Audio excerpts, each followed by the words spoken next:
All right, let's go on with IELTS Speaking Part 2. And your topic is describe a time when you lost an important and valuable item. So you may start.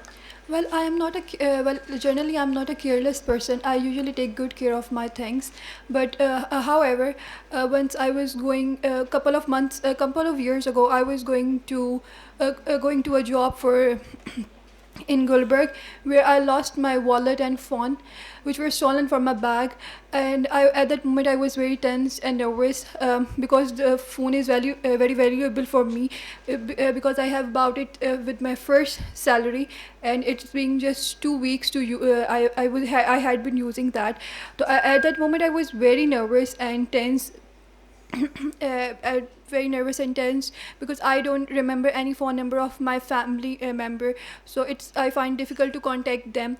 So when fortunately a gentle fortunately a kind policeman came over to me and asked me about my problem. So he guided me well and offered me some drink to just relax me. After because I was very in shock at that moment. So after that, I went to the police station and filed a report about the incident. All right, you have spoken for 1 minute 16 seconds. The good thing is your fluency is very fine. You're speaking very clearly, but the problem is with your grammar, with your tenses. Your topic was distinctively in the past tense. Describe a time when you lost an important or valuable item.